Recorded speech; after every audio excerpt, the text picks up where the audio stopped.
Capture life's moments like never before with Rockbrook Camera, Nebraska and Western Iowa's premier camera store since 1975. Rockbrook Camera is not just about selling you a camera. It's about helping you become a real photographer, recording your life and sharing it with others. Today's cameras are faster, easier to use, capable of shooting stunning video, and with film photography making a comeback, there's never been a better time to dive into the world of photography. Rockbrook Camera goes as fast or as slow as you want to go. You can try before you buy with camera rentals, or give that older generation camera in the used department a whole new journey. Find Rockbrook Camera, 1 block south of 168th and West Center in Omaha, 70th and Pioneers in Lincoln, and at rockbrookcamera.com. That's rockbrookcamera.com. Discover or rediscover your love of photography today at Rockbrook Camera. Great photography begins here. The South Dakota Stories, Volume 4. I remember wondering why I'd ever visit South Dakota in the winter. But then again, why hadn't I? There was so much wilderness to explore, so many ways to restore my soul, and so many landscapes that put a smile on my chilly face. So why would I visit South Dakota in the winter? 'Cause this is where winter was meant to be. There's so much South Dakota, so little time.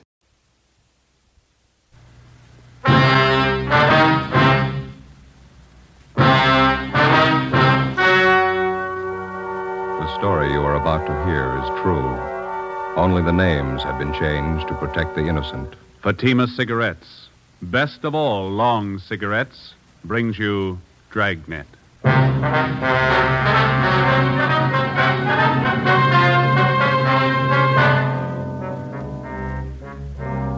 You're a detective sergeant. You're assigned to burglary detail. Unidentified thieves start a campaign of burglaries in your city. Homes are broken into and stripped of their furnishings. There's no lead on the criminals. Your job, get them. When you compare Fatima with other long cigarettes, the difference is quality. Yes, in Fatima, the difference is quality. If you want a long cigarette, smoke that best of all long cigarettes. Smoke extra mild Fatima.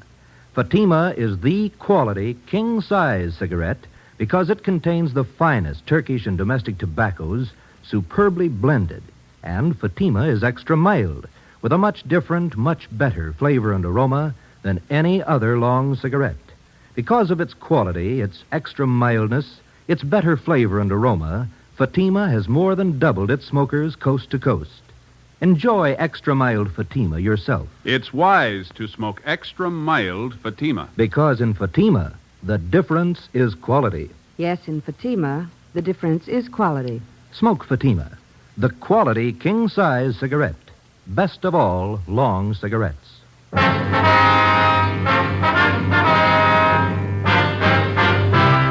Dragnet, the documented drama of an actual crime. For the next 30 minutes, in cooperation with the Los Angeles Police Department, you will travel step by step on the side of the law through an actual case from official police files. From beginning to end, from crime to punishment, Dragnet is the story of your police force in action.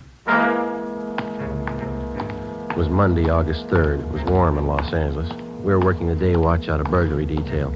My partner's Ben Romero. The boss is Thad Brown, chief of detectives. My name's Friday. I was on the way back from the business office, and it was 9:25 a.m. when I got to room 45, burglary detail.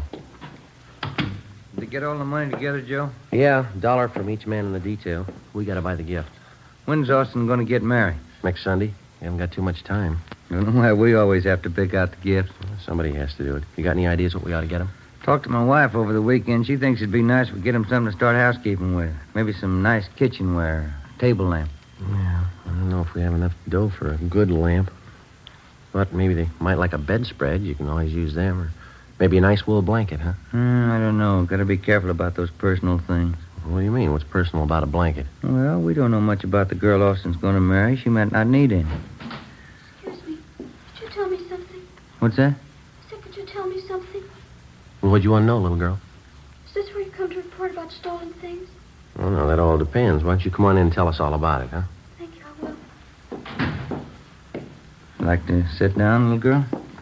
I'm 12 years old. I'll stand if it's all right. All right. Now, would you like to tell us what's been stolen? Everything. Hmm? Everything's been stolen. We came back this morning and found it that way. Grandpa's awful mad. Mm-hmm. Maybe we better get the facts to start with. What's your name? Ruth Ann Marie Jeanette. Jeanette. Is that your last name? No, Snyder. Ruth Ann Marie Jeanette Snyder. Did you come down here alone, Ruth? Yes, Grandpa sent me. He's awful mad. Where do you live? With Grandpa. Where's that? Over on College Avenue. Grandpa's leg's bothering him. Arthritis. So he told me to come down and tell you about it. About what, man? Everything. We came back this morning on the train, and when we got home, we found everything was stolen. It's terrible. What do you mean by everything? I walked all the way over here to tell you. I'm thirsty. Is there a drinking fountain in the hall? Oh, we've got a cooler over here. Let me get you a cup. Huh? Thank you.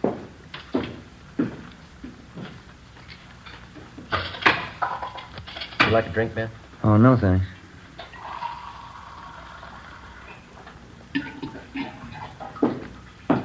All right, little lady. Here you are. Thank you very much. Now, would you like to tell us what it's all about?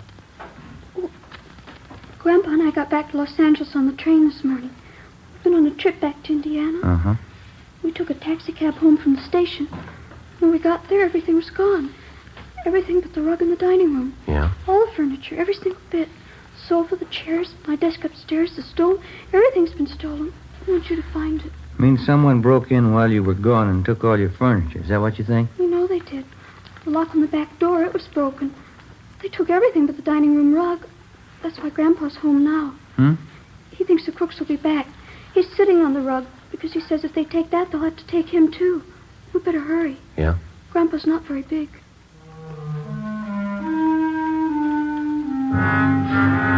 9:45 a.m. Ben and I drove little Ruth Ann Snyder back to her home on College Avenue. It was an old-fashioned wooden frame structure a few doors up from College Avenue and Everett Way. Ruth Ann showed us inside and introduced us to her grandfather, Mr. John H. Snyder, age 78. He told us that a year ago, he and his wife, Ruth Ann's grandmother, had come to California from Indiana and rented the house on College Avenue. The grandmother had fallen ill and passed away suddenly 3 weeks ago. He and Ruth Ann closed the house and took the body back to Indiana on the train for burial. On their return that morning, they found the house stripped of every piece of furniture. We checked room by room and listed the missing articles. We put in a call to latent fingerprints. Do you happen to know the serial numbers of your home appliances, Mr. Snyder? No, sir. I've lived with most of the furniture for 40 years. You get to know the things you own in 40 years. I know what was in my room, Sergeant. My desk, my table and chair, the bed, the curtains. They took everything. Well, how about the estimated value of the furniture, sir? What would you say it was worth? Dollars and cents? Oh, I don't know. What's a house full of furniture worth to anyone? Guess everybody puts their own value on their things. Yes, sir, they do. Solid walnut dining set, a wedding present, mahogany front room table, a solid too. It cost money in their day. All gone. Were there any liens against the furniture, sir? How's that? Did you owe anything on the furniture? I mean, there was no trouble with the finance company or anything like that. Oh, we didn't even know what a finance company was when the wife and I was married. It was a sad enough trip as it was. And Ruthie and me get here this morning, and everything's gone. All we own. Ruthie, Yes, Grandpa? where the thieves broke in, would you show the officers, please? It's back this way. Okay. How are you and your grandfather going to make out here, Ruth? Well, Grandpa says we'll buy 2 cots for tonight, Army surplus. There's no stove to cook on. We'll have to eat out. Mm-hmm. Maybe we'll have to go back to Indiana. Grandpa doesn't have much money. He's on a pension. Here's the back door. You can see what they did to get in. Must have used a hammer and a crowbar. Smashed it clean through. You'll find the crooks, won't you, Sergeant? We're going to try, Ruth. Better have the crime lab check this, huh? Yeah. How about your neighbors, Ruth? You know any of them well? I know who they are. I don't know any of them good. They're not very friendly. We'd like to ask you and your grandfather a few more questions, Ruth. All right. I don't know what I'm going to do when school starts. They stole all my stuff, even my composition tablets. I didn't have to take those. Which grade are you in, Ruthie? I was in A7. I'll be in the B8. Why would they take my school things? I don't know. You see how they got in back there? Yes, sir, we did. By any chance, did any of your neighbors know that you and Ruth here were going away? Why, I didn't mention it, no. Then no one kept an eye on your house while you were gone. No, I didn't think it was necessary. Might have helped. I just remembered, Grandpa. Mrs. Merton. I told her we were going away. Who's that, Ruth? She runs a store down at the corner, the bird store. Yeah. She sells canaries, other kinds of birds, too. Mrs. Merton's her name. Store's right down the corner. You figure she's the only one who knew you'd be gone from the house for some time. Must have been the only one. All right, Mr. Snyder, we'll be back to see you later on. And here's our card. We'll see if we can't do something to help you out here. Let's see here.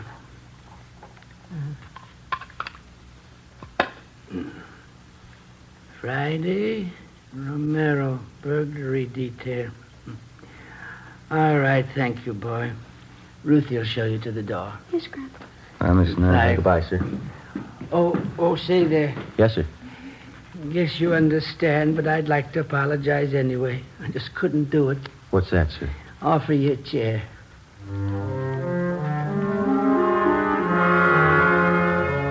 10:30 a.m. Ben and I called the Salvation Army and told them the Snyder situation. And then we went down the street to the store at the corner of Coolidge Avenue and Everett Way. The sign on the window said Mrs. Merton's Birdland, manager Agnes Merton. We tried the door. It was locked. A cardboard clock hanging on the glass door read, "Be back at 1 p.m." So we went back up to College Avenue and we started ringing doorbells. Some of the residents on the block didn't even know the Snyders. Of those that did, only 2 had noticed any activity at the house during the 3 weeks Mr. Snyder and his granddaughter had been away. They told us that they'd seen a moving van parked in front of the house about a week before. They also saw men moving furniture from the house into the van. Neither of the 2 could describe the vehicle or remember its license number. 12:45 p.m. We had a cup of coffee and a hamburger, and then we headed back for Mrs. Merton's bird store.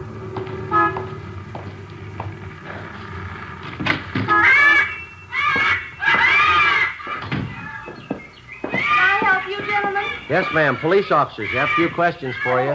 Certainly. Something about birds? No, ma'am. About one of your neighbors. Oh. The Snyders? They live just up the street from me. Oh, yes, old couple. Poor Mrs. Snyder passed away, you know, a few weeks ago. Yes, ma'am, we know. They have a wonderful granddaughter, Ruthie. She and I are getting to be great friends. The Snyders having some kind of trouble? We're investigating a burglary at their house. Oh, is that so? Now, you be quiet, Mary. You heard what I told Blackie. Just eat your food and be quiet. I guess you knew the Snyders have been away for the last few weeks. Yes, I did, but they're back. I saw Ruthie pass the window this morning. Have you noticed any activity around the Snyders' house since they've been gone? Well, yes, I did. Well, just what you noticed, Miss Merton? Well, it was 7 or 8 days ago, I think. Some white moving truck stopped in front of their place, and 2 men started moving out Snyder's furniture. Uh-huh. I thought it was a little strange because Ruthie hadn't told me anything about moving. And in fact, she said definitely she and her grandpa were coming back after poor Mrs. Snyder's funeral in Indiana. Did you investigate it all, ma'am? Oh, excuse me. Who is that? You, Fred? Yes, you ought to be ashamed. You can see I'm busy. Another outburst like that, and all 3 of you, Fred, Blackie, Mary, I'll take care of you. Now, where was I? You saw the moving van in front of the Snyders. Oh, yes. And I went up to the moving men and asked them if the Snyders were going back to Indiana. Well, of course, they didn't know anything about it. Did you inquire at the Snyders' house? Well, no, it so happened I didn't. I was on my way to one of the big aviaries in the valley, and I just didn't have time to stop. How about the moving van? Did you happen to notice the license? I don't remember the numbers. Any identifying marks about the truck you might remember? Maybe a sign on the side? Yes, the side of the truck was painted white, and there was large blue lettering on it, van and storage, it said. I remember that much. Was that all? Well, yes, as I said, I was in a hurry. I had to pick up 3 sick canaries out in the valley. Is there anything else about the incident you can remember? Anything at all?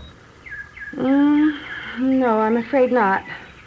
Well, thank you very much, Miss Merton. Here's our card if you happen to come across any further information. Yes, all right. I'll have to go see the Snyders. Maybe I can help. Fine. Goodbye, ma'am. Thank you very much. Yes, goodbye. Right. Fred, now you step up just a minute. Fred? Yeah, not much help there. Not much. Give me an idea, though. Wedding present for the Austins. Yeah? Maybe a couple of canaries? In a nice cage?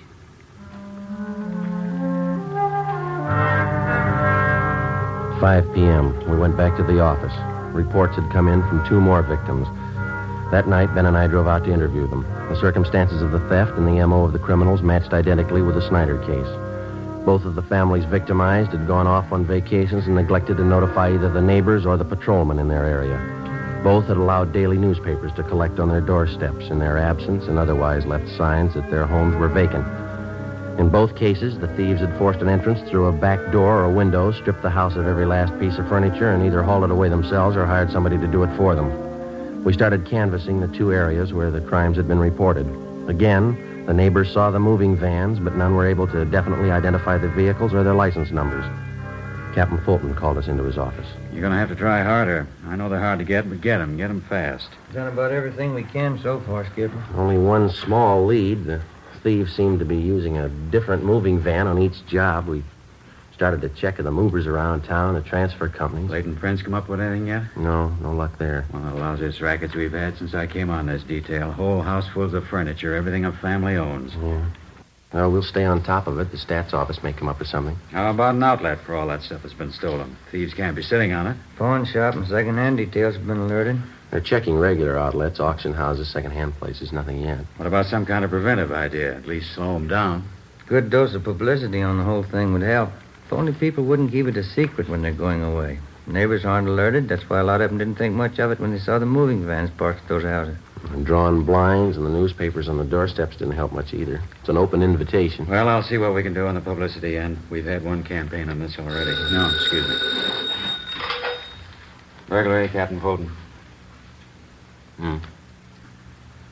What's the address? Okay, I got it. Thank you. Here you go, another one. 63R just called it in. Family back from vacation. Furniture all gone. Here's the address here. Thank you. Better get on it right away. Let's go. I'll have a little more help for you on this tomorrow. Crowley and Barnes will be free. They can work with you. Okay, Skipper. Check you later. Right.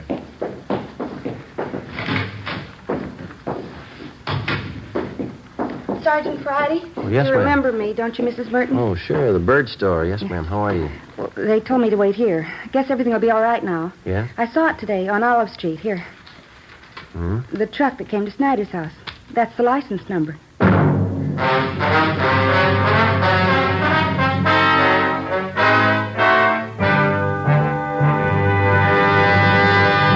You are listening to Dragnet, the case history of a police investigation, presented in the public interest by Fatima Cigarettes. It's amazing how many long cigarette smokers are changing to extra mild Fatima. Here is the actual report.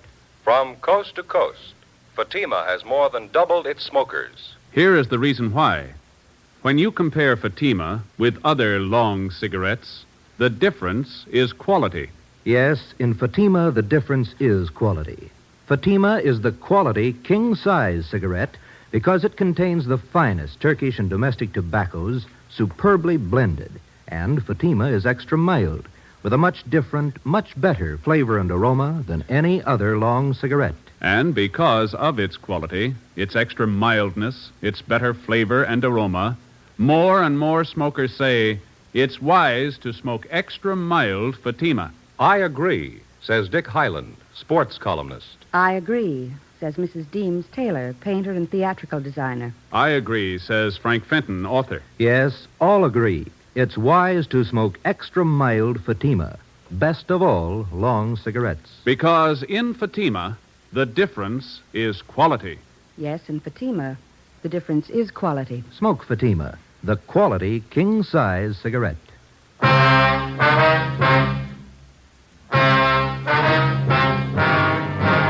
Tuesday, August 11th, 6 p.m. The license number, which Mrs. Merton had given us, was checked through DMV. We found that the truck was registered in the name of a local second-hand furniture dealer by the name of Ralph Grismore. We checked his name through the police commission and then the I Bureau. He had a good reputation, no criminal record. Early the next morning, we picked up Mr. Snyder and his granddaughter, Ruth, and we drove to Grismore's second-hand furniture store. We identified ourselves and asked to look at his buy book. Under the date of July 27th, Grismore had recorded the purchase of more than 3 dozen articles of furniture from a house on College Avenue. The address was that of the Snyders. A man and a woman, Sergeant, they said they'd sold their house and they were going east. Man said the company he worked for transferred him to Boston. Told me he had to get back to take over his new job. Would you recognize the people if you saw them again, Grismore? Sure, I think so. The woman is a great talker. She said they figured on selling the stuff piece by piece. They'd get more, but since they had to leave town the next day, she decided to sell the whole lot to a dealer. You got the furniture for a pretty low price, didn't you? Pretty good price, yeah. That's why I went along in the fast deal. Wasn't going to talk myself out of a bargain. They wanted to sell fast, so I wanted to buy. I didn't think anything was wrong. Sergeant. Yeah, Mrs. Snyder? Our walnut dining room set. That's it right over there. You sure, Mr. Snyder? Cigar burn on top, just above one of the legs. Know it anywhere. Seems to me that's our mahogany table. I'll look. Sergeant, my table and my desk, here they are right here. My school stuff, too. All right, Ruthie. Yeah, they sure stuck me all right. That's the last fast deal I ever make. How did they contact you, Grismore? What kind of approach did they use? Called me on the phone, and I came out and gave them an appraisal on the stuff. Nothing suspicious about either the man or the woman. That's so? She was in a house dress, bandana around her head. The guy was in old clothes, just as homey as you please. Looked like he was doing a little repair work around the house, you know. Mm-hmm. You notice if they had a car parked by the house? Well, no, as a matter of fact, I didn't. There wasn't any in the driveway. Mm-hmm. No argument over the price you offered them for the furniture? No. They seemed to hesitate a little, but they took my first offer. I thought I had a good deal. I don't know. How'd they react after you agreed on a price? In a hurry? Said they had to board the train that night for Boston. They asked me to get the furniture out right away. Mm-hmm. The woman said they had other business to wind up, so if they weren't at the house when I came back with the van, why, she'd leave the back door open for me. I guess you realized you were going to have to place a hold on this furniture that you bought. Yeah, I know. I got nobody to blame but myself. And you gave this man and woman a check for the full amount of the sale. Is that right, Grismer? $550 down the drain. Do you have the canceled check? No, not yet. If you like, you can probably get it from the bank. Don't imagine those crooks would waste any time cashing it. Mm-hmm. We'd appreciate it if you'd run down to the bank with us now. Okay, sir. Sergeant, could I speak with Mr. Grismore? Sure, Mr. Snyder. Mr. Grismore. Yes, sir. I'm sorry about all this. I didn't know. Oh, I understand, sir. You buy furniture, don't you? Yes, sir. What could you give me for 2 Army surplus cots? Grismore made arrangements to round up Mr. Snyder's furniture and ship it back to his home. Then we took him down to his bank where he recovered the canceled check for $550. The endorsement read, Mr. Thomas Butterworth. According to the bank teller who waited on them, the suspects had cashed the check shortly after the sale of the Snyder's furniture. From the second-hand dealer and the clerk at the bank, we got a complete description of the man and woman known as Mr. and Mrs. Butterworth. We also had photostatic copies made of the check and specimens of the handwriting from the endorsement. From the descriptions, we checked the suspects through the stats office. We got nowhere. During the next 2 weeks, we found 6 more second-hand dealers who had been taken in on the same furniture deal. The description of the man and woman matched, and so did the handwriting and the endorsements on each check. There was only one variation. The couple went under a different name on each occasion. Wednesday, August 26th, 9 a.m. 12 cases like this today, is that right? That's it, Captain. Got the description, M.O. handwriting. Still can't reach him. Those thieves have been freewheeling for a month now. What's going to take to stop them? Well, Ben came up with a pretty good idea this morning. We'd like to talk it over with you. Oh, what's that? Kind of a system of decoy, Skipper. We were thinking it might be a good idea to contact all the division captains and have them ask their men if they have any neighbors going on vacation. Yeah, go ahead. Well, if we got a few dozen houses spotted around the city, we could plant a few things. Make them look obviously vacant. We'd keep the houses covered at all times. They ought to make pretty good bait for those thieves. Uh-huh. How would you set it up? We could make arrangements to get a key to each home, keep the milk and paper deliveries coming, let them pile up on the doorstep.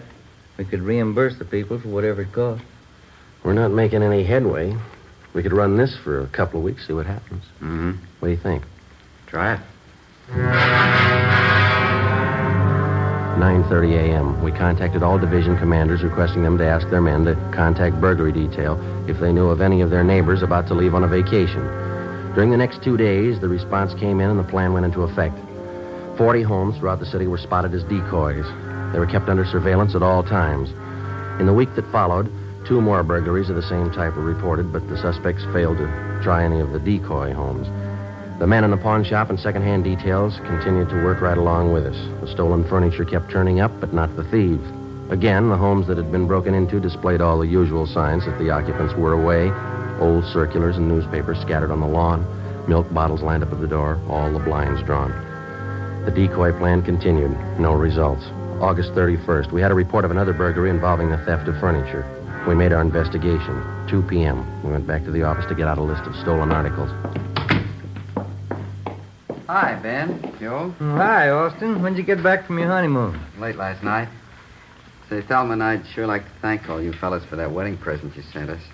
Darn nice of you. Well, we're glad you liked it, Austin. Sure a beauty. I'd like to ask you a question about it, though. I hope you won't take it wrong. No, go ahead. Well, what is it? You've got an early American house, haven't you? Yeah, that's right. It's an antique. Yeah? It's an apple peeler. One of the first ever built. Oh, sure. Thanks a lot. I get it. Burglary Friday. Yeah? Where? Right away, thanks. One of the decoy houses. Yeah? We got a bite.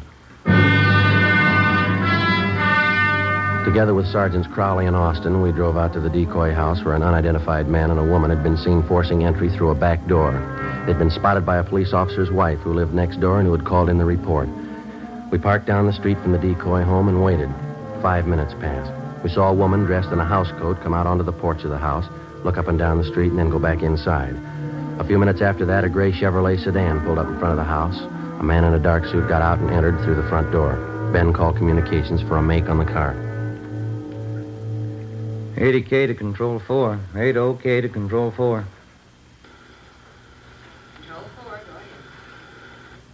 Request DMV on 6 Mary 6778. Repeat, 6M 6778. Information urgent.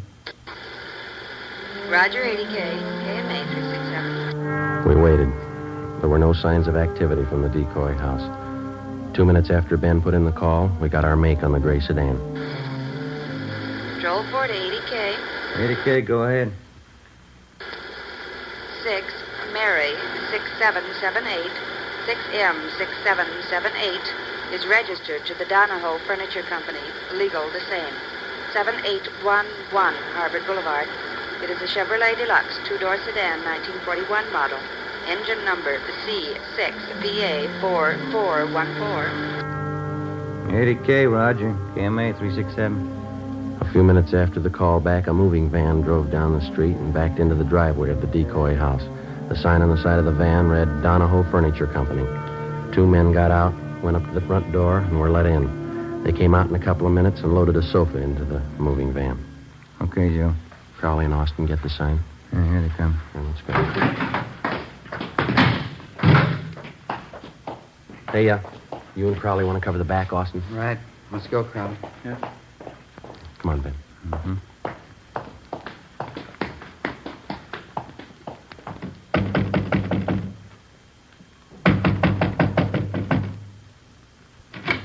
Yes, sir. You want something? Police officers like... Call in the cops! Run, hell! Stand still, you. Austin and Crowley got her. All right, hold still, mister. Oh, Hold still. Hey, what's this all about? You cops? That's right. You? Max Donahoe. I'm buying this lot of furniture. Something the matter? You're buying from the wrong people. They're not the owners. You better have your men move that stuff back in the house. Okay, if you say so. All right, lady, relax.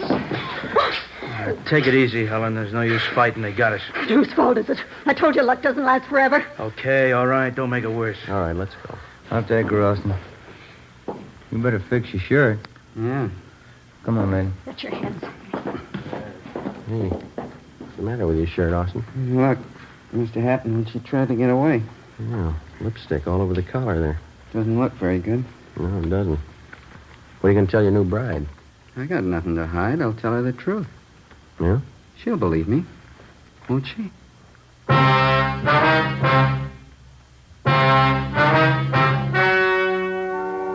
The story you've just heard was true. Only the names were changed to protect the innocent. On November 25th, trial was held in Superior Court, Department 87, City and County of Los Angeles, State of California. In a moment, the results of that trial. And now, here is our star, Jack Webb. Thank you. Under our system of law, the jury selected to hear a case is accorded complete freedom. The jury's decision is the final result of the testimony and evidence presented in the course of the trial. And so, with Fatima, they are the final result of carefully selecting and blending only the finest Turkish and domestic tobaccos to make Fatima extra mild. If you're a long cigarette smoker like I am, buy a pack of Fatimas and compare them with other long cigarettes, and you'll see the difference is quality. Yes, in Fatima, the difference is quality. So, smoke Fatima.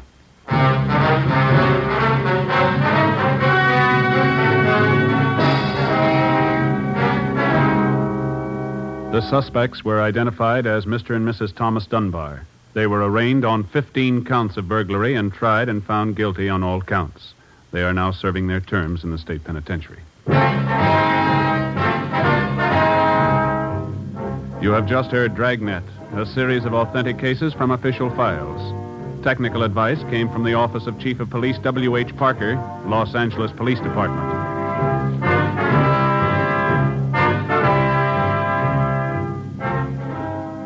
Fatima Cigarettes, the best of all long cigarettes, has brought you Dragnet from Los Angeles.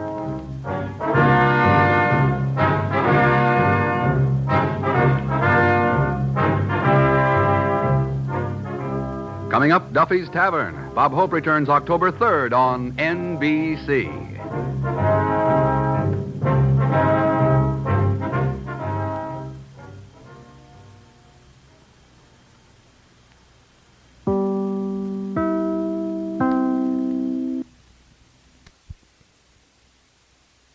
It is Ryan here, and I have a question for you. What do you do when you win?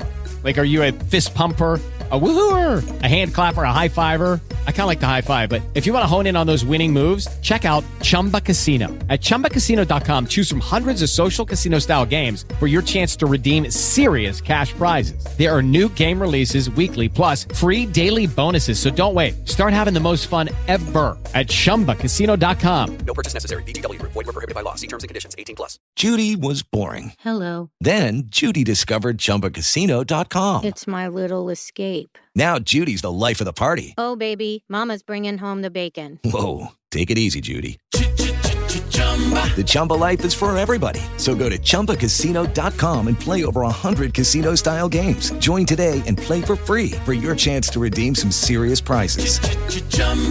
ChumbaCasino.com. No purchase necessary. Void where prohibited by law. 18+. Terms and conditions apply. See website for details.